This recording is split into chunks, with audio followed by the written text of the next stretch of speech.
چاہیے۔ توبہ اور معافی میں بڑا فرق ہے۔ معافی جو ہے وہ پاسٹ کے لیے مانگی جاتی ہے اور توبہ جو ہے وہ فیوچر کے لیے کی جاتی ہے۔ آپ کے تمام پچھلے جو بھی آپ سے گناہ ہوئے ہوں، کوئی کوتاہی ہے، کوئی لرزشیں ہوئی ہوں، تو آپ اللہ سے معافی مانگ کے انہیں معاف کرا لیتے ہیں کہ اللہ پچھلی جو لرزشیں ہوئی ہیں انہیں معاف کر دے۔ لیکن توبہ کا تعلق جو ہے وہ آنے والے وقت سے ہے، فیوچر سے ہے کہ اللہ آگے یہ گناہ میں نہیں کروں گا، یہ میرے سے ہو گیا۔ توبہ ہی ندامت ہے، حضور پاک کی حدیث پاک ہے۔ اگر آپ کے دل میں کسی گناہ کی ندامت آ گئی، اور یہ مومن کی شان ہے کیونکہ گناہ تو ہوں گے ہی، ہمارے اندر اللہ رب العزت نے نشان رکھا ہے، بھول جاتے ہیں، اسی لیے توبہ رکھی ہے۔ ہمارے ایک استاد ہیں جیلم میں، جب ان سے کسی نے پوچھا کہ اللہ اپنی مثال 70 ماؤں سے زیادہ محبت کرنے والے کی طرح دیتا ہے، تو ماں کی تو گود ہوتی ہے، اللہ کی گود کیا ہے؟ تو انہوں نے ایک پل میں جواب یہ دیا، اللہ کی گود توبہ ہے۔ جیسے بچہ پٹ کے کہیں سے چوٹ کھا کے باہر سے آ کے ماں کی گود میں پناہ لیتا ہے، ایسے انسان بھی گناہ کرنے کے بعد اللہ کی گود میں پناہ لیتا ہے، وہ توبہ ہے۔ اور توبہ جو ہے وہ قلب دل سے ہوتی ہے، ندامت کے ساتھ۔ جیسے کوئی بہت بڑا ایکسیڈنٹ ہو گیا ہو، کسی گناہ کو کرنے کے بعد، اللہ کے کسی حکم عدولی کے بعد آپ کے دل میں ندامت اگر ہے اور آپ اللہ کے حضور شرمندہ ہیں، تو یہ آپ کی اصل میں توبہ ہے۔ میں آپ کو قرآن کا واقعہ یاد دلا دوں، آدم علیہ السلام سے بھی غلطی ہوئی تھی، شیطان سے بھی غلطی ہوئی تھی۔ اللہ رب العزت نے کلام پاک میں سورہ بقرہ کی 37 نمبر آیت میں حضرت آدم علیہ السلام کا قصہ بیان کیا ہے، اور یہ بتایا کہ آدم علیہ السلام سے جب غلطی ہوئی تو ان کی دل میں ندامت پیدا ہوئی کہ میرے سے کیا ہو گیا۔ حالانکہ انہیں الفاظ بھی نہیں آتے تھے، تو اللہ رب العزت نے انہیں الفاظ سکھائے توبہ کے، اور پھر انہوں نے توبہ کی۔ اس کے بعد اللہ رب العزت کو ان کی توبہ اتنی پسند آئی کہ انہیں نبی بنا دیا گیا۔ شیطان کو اپنے کرنے پہ کسی قسم کا کوئی افسوس نہیں تھا، اس نے الٹا الزام اللہ رب العزت پہ لگایا، معاذ اللہ، کہ تو نے مجھے گمراہ کیا، تو اسے ملعون قرار دے دیا گیا۔ تو جو ندامت کے ساتھ توبہ کریں گے، لیکن توبہ جو ہے وہ قلبی توبہ ہو، ڈرامے بازی کی توبہ نہ ہو۔ آپ یہ دیکھیں کہ اگر آپ وہی گناہ کرتے رہیں گے کہ چلو توبہ کر لی پھر کر لوں گا توبہ، تو یہ اللہ کو منظور نہیں ہے۔ اللہ کسی کی ریاکاری میں، کسی کی ڈرامے بازی میں تھوڑی آ جائیں گے۔ اسے پتا ہے ہاں آپ نے سچے دل سے توبہ کی، اس کے بعد پھر وہ گناہ آپ سے سرزد ہو گیا تو اللہ پھر معاف کر دیں گے، پھر ہو گیا پھر معاف کر دیں گے۔ لیکن اس ٹائم کی توبہ، اس پل کی توبہ آپ کی صدق دل سے ہونی چاہیے۔ قرآن میں اللہ رب العزت نے یہ بات کہی ہے کہ ان لوگوں کی توبہ قبول ہوتی ہے جو نادانی میں گناہ کر بیٹھے، سورہ نساء کی 17 نمبر آیت میں۔ اب جو لوگ جان بوجھ کے گناہ کرتے رہتے ہیں اور یہ چاہتے ہیں کہ چلو بڑھاپے میں توبہ کر لیں گے، موت کا کچھ پتہ تھوڑی ہے کسی کا، کبھی بھی اور ابھی بھی آ سکتی ہے۔ جو لوگ بار بار اس طرح سے گناہوں کی توبہ کرا کے اپنے آپ توبہ کر کے اور پھر گناہ کرتے رہے، آپ فرعون کی مثال لیں، موسیٰ علیہ السلام سے اس نے کتنی بار عذاب ٹلوائے دعا کرا کرا کے اللہ کے، لیکن کرتا وہی رہا سب کچھ۔ تو جب آخر میں اللہ نے دیکھا کہ یہ سدھرنے والے نہیں ہیں تو پھر انہوں نے ڈبو دیا۔ اس نے آخری وقت میں بھی کہا کہ میں ایمان لایا موسیٰ اور ہارون کے رب پہ، مگر اللہ نے اسے بچایا نہیں بلکہ ڈبو دیا، اور یہ کہا کہ تیری لاش کو قیامت تک میں عبرت بنا دوں گا لوگوں کے لیے۔ تو اس لیے جو بھی پل آپ کو ملے توبہ کا، بس اسے غنیمت جانے۔ اللہ نے جتنی سانسیں ہمیں دی ہوئی ہیں ہمیں پتہ ہے، ہماری کب موت آ جائے گی کچھ نہیں پتا۔ اس لیے آپ کے پاس اگر زندگی ہے، ہوش ہے، کیونکہ ایک بار اگر دماغ بھی آپ کا خراب ہو گیا تو آپ سے قلم اٹھا لیا جائے گا، آپ کا نامہ اعمال بند ہو جائے گا۔ یہ موسم بہار ہے نیکیوں کا، استغفار کا، گناہوں سے توبہ کا، تو اس کا فائدہ اٹھائیں آپ اس مہینے کا۔ زیادہ سے زیادہ اس میں استغفار کریں، زیادہ سے زیادہ لوگوں کو معاف کریں، زیادہ سے زیادہ اللہ سے معافی مانگیں اور توبہ کریں۔ توبہ جو ہے ایک بار اس گناہ کو چھوڑنے کا عزم، آگے نہ کرنے کا عزم، اور کفارہ بھی ادا کریں، اور اندر کبھی وہ گناہ یاد آ جائے تو آپ کو ایک گلٹ ہو اس گناہ کی لذت نہ ہو تب آپ کی توبہ قبول ہوتی ہے. آپ کو اگر کبھی، ویسے تو انشاءاللہ وہ گناہ اللہ بھلا ہی دیتے ہیں اگر سچی توبہ ہو جائے، کیونکہ حضور صلی اللہ علیہ وسلم نے یہ بات فرمائی ایک بار کہ تمام بنی آدم گناہ گار ہیں، لیکن بہترین گناہ گار وہ ہے جو گناہ کے بعد توبہ کر لے. تو آپ اپنے پچھلے تمام گناہ یاد کر کے اللہ کے آگے رکھیں. کوئی گناہ اللہ کی نظر میں بڑے سے بڑا گناہ بھی ایسا نہیں ہے کہ اللہ معاف نہ کر سکے. اللہ نے قرآن میں یہ بات کہی کہ میں شرک کے علاوہ تمام گناہ معاف کر سکتا ہوں.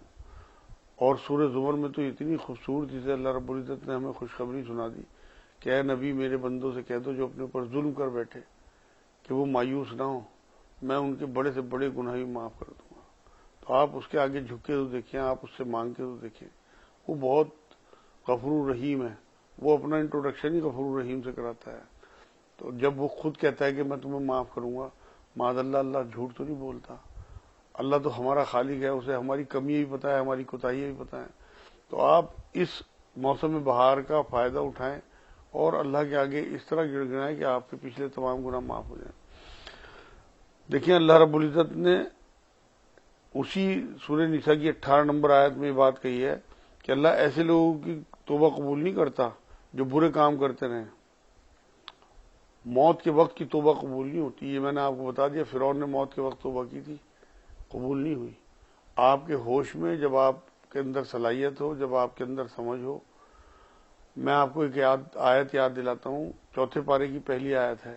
اللہ نے کہا کہ تم نیکی کو پہنچ ہی نہیں سکتے جب تک بہترین چیز اللہ کی راہ میں نہ دے دو. ہمارے معاشرے میں میں دیکھتا ہوں کہ جو سب سے 3rd کلاس عمر ہوتی ہے وہ اللہ کی راہ میں دیتے ہیں. 60 70 80 سال کی عمر میں جا کے مسجد میں بیٹھتے ہیں. جوانی میں پتہ نہیں کیا کیا کارنامے کرتے ہیں ہم لوگ. اللہ کہتا ہے بہترین چیز اللہ کی راہ میں دو. سورہ بقرہ میں کہا کہ ردی چیز نہ دینا اللہ کی راہ میں. اب آپ اندازہ لگائیے کہ جو آپ کی بہترین چیز ہے، بہترین عمر ہے، وہ جوانی کی عمر ہے. آپ اگر اس ٹائم پلٹ جائیں، توبہ پلٹنے کو بھی کہتے ہیں، آپ اگر پلٹ کے اس ٹائم توبہ کر لیں تو باقی کی زندگی آپ کی ساری نیکیوں میں گزرے گی. اور اگر آپ نے، مان لو آپ کی عمر 72 سال ہے اللہ کے ہاں لکھی ہوئی ہے، اور آپ نے 70 سال کی عمر میں توبہ کی تو آپ کو نیکیوں کے لیے صرف 2 سال ملے. آپ نے اگر 25 سال کی عمر میں توبہ کی اور عمر 72 سال لکھی ہوئی ہے تو آپ اندازہ لگائیے کہ آپ کو کتنے سال اللہ رب العزت نے دیے. 47 سال. بہت بڑا فرق ہے. تو اس لیے جوانی کی توبہ اللہ کو زیادہ پسند ہے. لیکن جو عمر کے جس عمر کے بھی لوگ اس ایپیسوڈ کو دیکھ رہے ہوں ان کے لیے غنیمت ہے کہ وہ فوراً توبہ کریں اپنے پچھلے گناہوں سے. اور کوئی گناہ بڑے سے بڑا بھی اللہ کے لیے ایسا نہیں ہے کہ وہ معاف نہ کر سکے. لیکن ایسا نہ ہو دیر ہو جائے. ایسا بھی ہوتا ہے کہ کئی بار، ایک مثال میں آپ کو دوں کہ آپ کے پاس کہیں سے کوئی کارڈ آئے کہ آپ کو ایک ایوارڈ ملنا ہے. تاریخ طے ہو، ٹائم طے ہو، جگہ طے ہو. آپ کپڑے بدل کے فریش ہو کے اچھا سوٹ سلوایا آپ نے، وہ پہن کے ایوارڈ لینے کے لیے گھر سے نکلے. آپ نے دیکھا بھی کافی ٹائم ہے. چوراہے پہ آئے آپ، وہاں آپ نے ایک طرف دیکھا کہ وہاں تھوڑی سی تفریح کی چیزیں لگی ہوئی ہیں، کھیل تماشا. آپ نے ابھی ٹائم ہے میں اس میں لگ جاتا ہوں. آپ نے تھوڑا دیر وقت وہاں گزارا. جب آپ نے گھڑی دیکھی تو آپ نے دیکھا کہ اب مجھے نکلنا چاہیے، اگر میں لیٹ ہو گیا تو پھر گڑبڑ ہو جائے گی. آپ پلٹے، اس چوراہے پہ آئے، وہاں آپ کو ایک رہبر ملا. اس نے آپ کو بتا بھی دیا کہ یہ راستہ ہے جہاں آپ کو ایوارڈ ملنا ہے، جہاں جانا ہے. آپ اس راستے پہ چلے بھی. اگر آپ صحیح ٹائم پہ پلٹ آئے اس کھیل تماشے سے اور آپ صحیح راستے پہ چلے تو آپ ایوارڈ والی جگہ پہنچ جاؤ گے. اگر آپ نے دیر کر دی ان کھیل تماشوں میں پھر آپ کو وہ ایوارڈ نہیں مل پائے گا. میرے بھائیوں، یہ زندگی ہمیں آنے والی کروڑوں سال کی زندگی کے لیے دی گئی ہے کہ ہم اس کی تیاری کریں. اس لیے توبہ ایک ایسی چیز ہے، ایسا شارٹ کٹ ہے کہ وہ اللہ سے آپ کو ملا دیتا ہے. ایک واقعہ میرے یاد آ رہا ہے. ایک مغضوب بازار میں کھڑے ہوئے لوگوں سے کہہ رہے تھے کہ اب بھی معافی مانگ لو، اب بھی معافی مانگ لو، اب بھی معافی مانگ لو. وہ تیار ہے معاف کرنے کو، تیار ہے. پاگل سے آدمی تھے، کوئی سن نہیں رہا تھا. ایک راہ چلتا رکا، کہنے لگے ابا کیا آپ یہ کیا بات کہہ رہے ہیں؟ کیا آج میں نے اللہ کو راضی کر لیا؟ وہ راضی ہے، وہ ان کی توبہ قبول کرنے کے لیے، انہیں معاف کرنے کے لیے راضی ہے. لیکن یہ تیار نہیں ہے معافی مانگنے کو. تو وہ سمجھے کہ تو اس کے تو حالت ہی خراب ہے، مغضوب ہے، تو وہ آگے بڑھ گیا، پاگل سمجھتے اسے. اگلے دن وہی شخص قبرستان کی طرف سے گزر رہا تھا، تو وہی جو مغضوب شخص تھے بزرگ، وہ وہاں کھڑے ہوئے یہ بات کہہ رہے تھے کہ اللہ راضی ہو جا، اللہ راضی ہو جا، اللہ راضی ہو جا.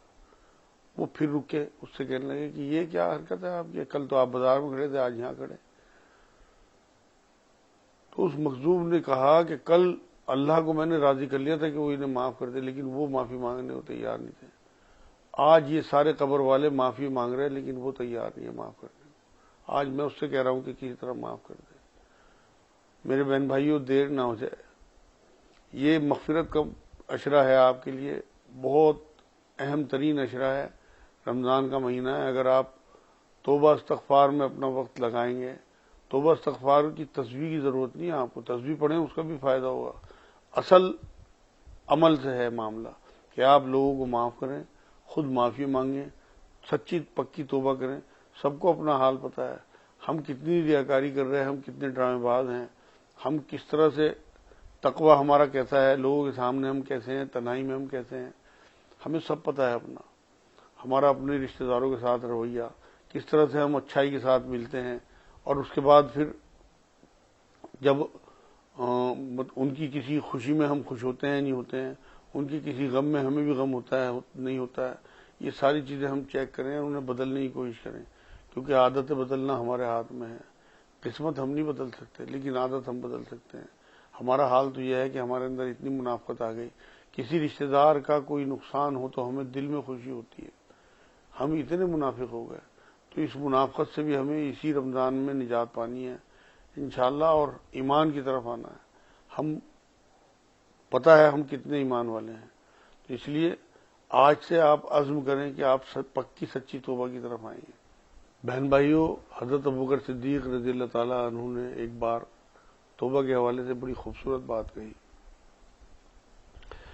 انہوں نے یہ کہا کہ جب یہ یقین ہو جائے کہ جو پکڑنے والا ہے وہی چھوڑنے والا ہے، سمجھو تمہاری توبہ شروع ہو گئی. حضرت سعید خدری رضی اللہ تعالیٰ عنہ سے ایک مروی ہے، ایک حدیث قدسی، کہ اللہ کہتا ہے کہ تو لوٹ آ، تو لوٹ آ، تو لوٹ آ، تو جیسا بھی ہے لوٹ آ. اللہ کی طرف سے آپ کو آفر ہے کہ پلٹ جائیں، لوٹ آئیں. یہ توبہ کا، استغفار کا آپ کے لیے موقع ہے ابھی، جب تک آپ کی سانسیں اور آپ کے پاس ہوش ہے. دیکھیں حضور صلی اللہ علیہ وسلم نے یہ بات فرمائی کہ انسان گناہ کرتا رہتا ہے، اس کے دل پہ نقطہ لگتا رہتا ہے، بہت مشہور حدیث ہے، اور توبہ سے وہ نقطہ ہٹا دیا جاتا ہے. لیکن اگر توبہ نہ کی جائے تو اس گناہوں کی وجہ سے، نقطے لگنے کی وجہ سے پورا دل سیاہ ہو جاتا ہے. پھر اس کی سمجھ میں کبھی نیکی کی کوئی بات نہیں آتی. اس کے سامنے آپ کتنی ہی نیکی کی بات کر لیں، توبہ کی بات کر لیں، اس کی سمجھ میں نہیں آئی. وہ اندھے بہروں کی طرح زندگی گزارتا ہے. تو اس لیے اپنا دل سیاہ ہونے سے پہلے اس پہ جو نقطے لگے ہوئے ہیں وہ اللہ سے صاف کرو، کیونکہ آنے والی زندگی، نہ ختم ہونے والی زندگی، اس کے بارے میں حدیث پاک یہ ہے کہ موت کو بھی مینڈے کی شکل میں لا کے ذبح کر دیا جائے گا. وہاں موت نہیں آئے گی. جس کے لیے دوزخ کا فیصلہ ہو گیا وہ دوزخ میں رہے گا، جس کے لیے جنت کا فیصلہ ہو گیا وہ جنت میں رہے گا، آخری جب کلائمیکس ہوگا. تو اس لیے یہاں آپ وہاں کی تیاری کریں، پکی سچی توبہ کریں، اور اللہ کے آگے گڑ گڑائیں، اپنے گناہ یاد کر کر کے انشاءاللہ تعالی. کیونکہ وجہ یہ ہے کہ اگر آپ نے برائی کو چھوڑ دیا تو حضور نے یہ بھی بات فرمائی کہ برائی کو ترک کر دینا ہی توبہ ہے. آپ یہ دیکھیں کہ کتنا عظیم ہے اللہ، کہ ہمیں پچھلے گناہ، جب حضرت عمرو بن العاص رضی اللہ تعالیٰ عنہ حضور صلی اللہ علیہ وسلم کے پاس کلمہ پڑھنے کے لیے پہنچے ہیں، تو ہاتھ بیعت کے لیے دیتے ہوئے پھر کھینچ لیا ہاتھ، اور کہا کہ پہلے مجھے حضور یہ بتائیے کہ میرے پچھلے گناہ معاف ہو جائیں گے. تو حضور صلی اللہ علیہ وسلم نے یہ فرمایا کہ عمرو بن العاص، کیا تجھے یہ نہیں پتا کہ اللہ ایمان میں آنے کے بعد پچھلے تمام گناہ معاف کر دیتا ہے؟ بلکہ سورہ فرقان میں تو اللہ رب العزت نے یہ بات تک کہی ہے کہ میں تمہاری برائیوں کو نیکیوں میں بدل دوں گا. آپ کی توبہ کے بعد ہو سکتا ہے جو پچھلے آپ کے گناہ اللہ انہیں کاؤنٹ کر کے آپ کی نیکیوں میں بدل دے. آپ چاہے 70 سال کے بوڑھے ہی کیوں نہ ہوں، آپ کو اگر یہ یقین ہے کہ میرا اللہ سب کچھ کر سکتا ہے، معاف کر سکتا ہے، وہی پکڑنے والا ہے، وہی چھوڑنے والا ہے۔ تو اگر آپ کو یہ ڈر ہے کہ میرے گناہ پہ میں پکڑا جاؤں گا، تو آپ یہ یقین رکھیں کہ وہ تواب الرحیم کہتا ہے اپنے آپ کو قرآن میں، وہ غفور الرحیم کہتا ہے، وہ رحمان الرحیم کہتا ہے۔ آپ اس کی رحمت پہ بھروسہ تو کر کے دیکھیں، آپ آگے تو بڑھیں، آپ توبہ کر کے تو دیکھیں، پھر دیکھیں آپ کو کیا کیا دیتا ہے آپ کو۔ میری مثال آپ کے سامنے ہے، میں بہت گناہ گار آدمی تھا اور اب بھی ہوں، مگر اب بھی توبہ کرنی پڑتی ہے اللہ کے آگے، لیکن اس ٹائم میں بہت زیادہ ملوث تھا گناہوں میں، سن 96 97 کی بات ہے۔ لیکن اللہ رب العزت کی توفیق سے جب میں نے اس کے آگے توبہ کی اور اس نے واقعی میری توبہ ایسی قبول کی ہے کہ میں آپ کو یقین نہیں دلا سکتا کیمرے پہ کہ اس نے مجھے اس کے بعد کیا کیا دیا ہے۔ آپ کی توبہ اگر اللہ کو پسند آ جائے تو اس کے بعد وہ کیا کیا چیزیں آپ کو دیتا ہے آپ تصور نہیں کر سکتے، لیکن صدق دل سے، ڈرامے بازی نہ ہو۔ اللہ کو کوئی معاذ اللہ بیوقوف نہیں بنا سکتا، وہ تو ہمیں ہمارے دلوں کا حال جانتا ہے، ہمارے دماغ میں اٹھنے والے وسوسوں کو بھی جانتا ہے۔ تو ہماری پکی سچی توبہ یہ ہوگی کہ ہم جو بھی نادانی میں گناہ کر بیٹھے پچھلے بڑے سے بڑے، چاہے جان بوجھ کے چاہے انجانے میں، ان سے بالکل اجتناب کریں، بالکل بچیں، اور قلبی توبہ ہو کہ ہم آگے ان گناہوں کو نہیں کریں گے۔ تو انشاءاللہ آپ کو اللہ کی طرف سے بہترین معافی ملے گی اور آپ سرخرو پہنچیں گے اللہ کے آگے، کیونکہ حضور نے بات بھی فرمائی ہے کہ جس نے گناہ سے توبہ کر لی وہ پھر ایسا ہے جیسے اس نے گناہ کیا ہی نہیں۔ توبہ کے بارے میں کیسی کیسی خوبصورت حدیثیں ہیں، لیکن ہم کیونکہ ڈرتے ہیں اس بات سے کہ ہم، بہت سے لوگوں کو میں نے کہتے سنا کہ جی اللہ مجھے کہاں معاف کرے گا، میں نے تو بہت بڑے بڑے گناہ کر رکھے ہیں۔ دیکھیں قرآن کی ایک آیت کا مفہوم یہ ہے کہ تم بڑے نہیں تو چھوٹے گناہ تم کرو ہی گے، لیکن ایک بہت بڑا گناہ نہ کر بیٹھنا، میری رحمت سے مایوس نہ ہونا، اللہ کی رحمت سے آپ کو مایوس نہیں ہونا۔ اللہ بہت بڑا ہے، اللہ قرآن میں کہتا ہے مجھے کیا پڑی ہے کہ میں تمہیں عذاب دوں اگر تم شکر گزاری کرو۔ توبہ ایک شکر گزاری بھی ہے، توبہ ایک ایسا خوبصورت اللہ رب العزت نے ہمیں لمحے دیے ہیں کہ وہ ہماری پچھلے تمام گناہ معاف کرا دیتی ہے۔ تو یہ ہمیں اس کا شکر بھیجنا چاہیے کہ اس نے توبہ جیسی چیز رکھی ہے۔ اگر وہ توبہ نہ رکھتا اور ہمیں پل پل پکڑتا تو قرآن میں کہتا ہے کہ میں اگر ہر قدم پہ تمہارے ہر گناہ پہ تمہیں پکڑوں تو تم ایک قدم بھی آگے نہ اٹھا سکو۔ تو ہمیں اللہ رب العزت کا شکر گزار بھی ہونا چاہیے کہ اس نے ہمیں توبہ جیسی چیز دی، ایسا دل بھی دیا، اس میں ندامت بھی آ گئی۔ ہر چیز کے لیے ہمیں تھینکفل ہونا چاہیے اللہ کا، کیونکہ بہت سارے لوگ گناہ گار ہیں، بہت سارے لوگ گناہ کرتے رہتے ہیں اور اسی حالت میں مر جاتے ہیں۔ میرے بہن بھائیوں، آج اس عشرے میں رمضان کے مبارک موقع پہ میں آپ کو ایک جملہ کہنا چاہتا ہوں کہ آپ کوشش یہ کریں کہ ہماری موت حالت توبہ میں ہو، حالت گناہ میں نہ ہو، کیونکہ جو جس طرح سے مرے گا اسی طرح اٹھایا جائے گا، یہ بھی حدیث پاک سے ثابت ہے۔ تو آپ کوشش یہ کریں کہ جب آپ اٹھائے جائیں تو آپ حالت توبہ میں ہوں، حالت گناہ میں نہ ہوں۔ انشاءاللہ امید ہے کہ آج کے موضوع کے حساب سے اللہ کرے آپ کے لیے بھی اور میرے لیے بھی یہ موضوع اگلی زندگی